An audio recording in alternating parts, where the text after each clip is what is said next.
This can potentially hurt Sonic Frontiers. So we know that Sonic Frontiers is coming out this November of 2022. Now, originally when it was announced, it was going to come out holiday of 2022, but usually holiday could mean December, November. I mean, who knows when that can come out. But Sega had the gulf to announce this date for Sonic Frontiers. Why is this date so significant? Well, let me just tell you another game that's coming out the day after this game is coming out.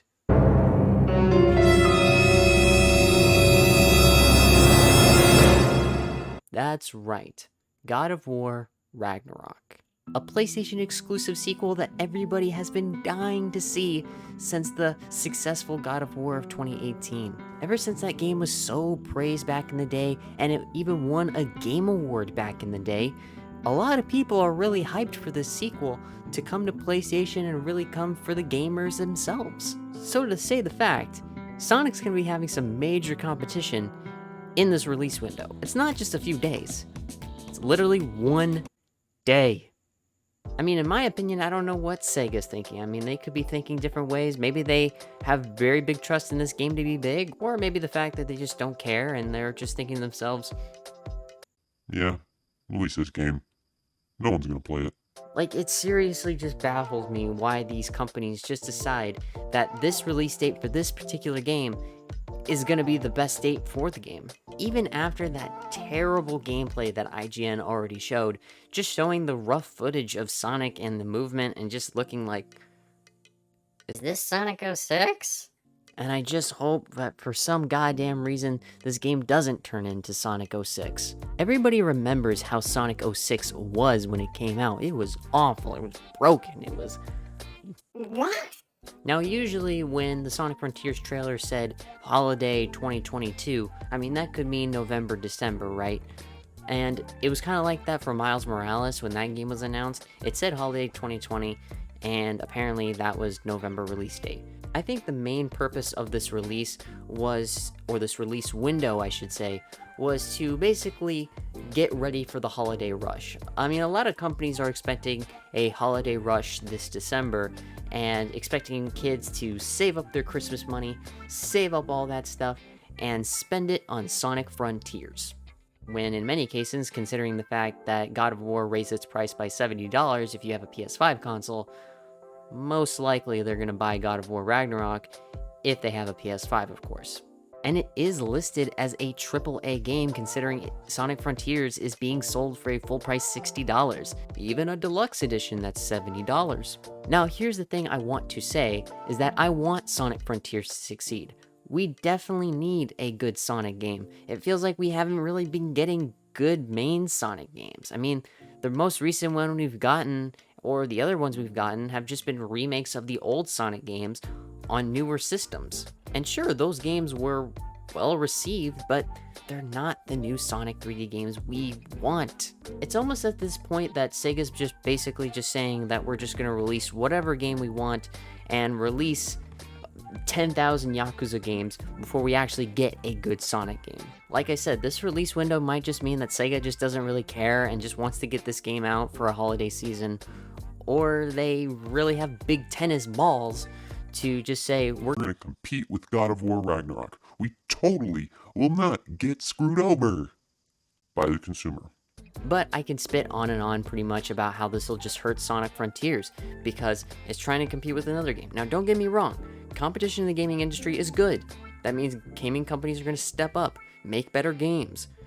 But Sonic Frontiers has some people worried, and I can't tell you how many videos I've seen of other Sonic games where people are doing nothing but complaining because we didn't get a good Sonic game. Go on YouTube right now and look at all the videos that people are complaining, like they need new writers, or they don't understand, like, why is Tails so scared in Sonic Forces? Like, that's not who he is. It's like, we can go on and on and on about the amount of videos people are talking about this. Or even the fact that Sega was flirting with the idea that we need NFTs in Sega, like they want to do that, and they said, oh, it won't be money making. It's like, do I even need to mention NFTs at this point? I feel like that, never mind. Anyway, the bottom line is, I want Sonic Frontiers to succeed, but it's going to have a hard time, especially competing with God of War Ragnarok. And maybe, who knows, maybe Sonic Frontiers can be probably the best Sonic game we've ever gotten. It has big ambitions and has big expectations for a lot of people, which I'm hoping it can do, and hoping it can deliver. I mean, even if it's a good game, the sales of it might get hurt because of the God of War Ragnarok release. Even if the game has amazing reviews from both users and critics alike, the sales are what the companies most look at. Like, for example, most recently I played Guardians of the Galaxy, and originally I thought this game was just going to be like an Avengers clone, but then when I played it, it was fantastic. I enjoyed the story, I enjoyed everything. It's what Avengers should have been. But apparently, according to Square Enix, the game just didn't sell well, and it was disappointing. And then they sold their studios with Eidos Montreal, and yeah, even Eidos Montreal went as far as saying is that they don't feel bad about the sales because they ended up winning, I think, the Best Writing Award at the recent Game Awards for that year. So that just shows you, even if a game is not financially successful, the players who played the game enjoyed the game and loved it.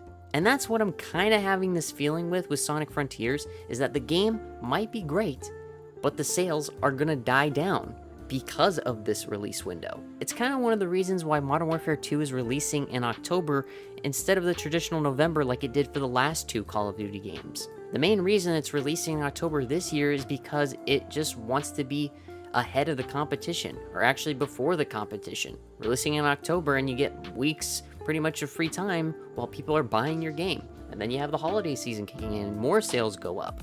That's what I pretty much think this is that it's just holiday sales, or they just want to be really competing to say their game is out there when really we don't know how this game is going to be. Anyway, that's just my 2 cents, and I really just wanted to basically say, let's hope Sonic Frontiers can be really good. I want the game to be good. I want the game to succeed, and I really hope it's working and it's good and it's not Sonic 06 2.0. Because if this is Sonic 06 2.0, I'm coming after you, Tasaki. I'm coming after you. I'm telling you. Get it right the you know what? Maybe I don't even need to say that. I think when Angry Joe reviews this game, he'll probably say that to you if this game ends up broken and should have been delayed, instead of saying, no, it won't be delayed, it won't be delayed. You done fucked it up! Fix this shit! Now! But anyway, guys, that's pretty much what I had to say. If you guys enjoyed this video, make sure to leave a like and make sure to subscribe if you want to see more content like this. Anyway, guys, see you later.